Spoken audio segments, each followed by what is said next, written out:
Hi, my name is Damien. I've been working as a product manager at Intrepid for the last year. I've been here for about 2.5 years so far. So I decided to make the change to product because I was very interested in the technology that powers the entire e-commerce chain. So from the point someone goes online, clicks checkout on an e-commerce store to the day when it actually physically reaches you as a customer, there is a lot of work that has to go into making this happen. It's almost magical in a way. The things I had to pick up really quickly was probably the ability to say no. The other part was that I had to learn very quickly how to be a little bit more technical. The kind of help that you get to pick it up quickly is largely found on the job. You spend a lot of time with engineers, with your stakeholders. Engineers in particular will be very helpful to you in getting your understanding of these things right.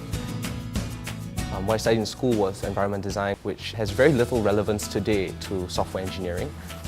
But that said, there are qualities that you pick up in school in general about first principles, about how you think about problems and the ways you try to solve them. The top 3 most important skills to do the product manager's role well is firstly, you need to have the courage and the ability to say no. You need to say no sometimes to some very important people. The second thing is, which is related to the first, is you need to have empathy. You do this for your users because that's who you champion. The third item would probably be you have to be specific in nature. I mean, there's a great degree of vagueness that surrounds things sometimes, especially when it's not clear, but the software engineers you work with will require that degree of specificity. It's something you typically learn through life, but it's also something that takes time and a very good nurturing environment that allows you to do so.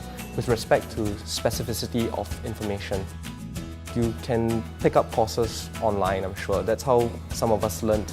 And that kind of information is the linchpin that allows you to convince engineers that, the data points a certain way and this is the right thing to do. I don't know how good I am. A lot of them are soft skills, but I would say that getting better at it is a lifelong journey. You learn it through various jobs. Lifelong learning is not just mental. There's a physical component to it as well. You go through life and you take the whole package as it comes, not just the bits that make it interesting. So I would say that the skills I need to learn are skills that anyone kind of needs to do to get through life. A lot of product management is trial and error. You try and get as many data points as possible and you iterate to get the better response, and then you need to keep doing it again and again. You're never going to have a perfect product, but that doesn't mean you don't try to get there. If I had one piece of advice for my younger self, I would say spend more time reading. Reading opens you up to a lot of possibilities, to a lot of new manners of thought, and that's important.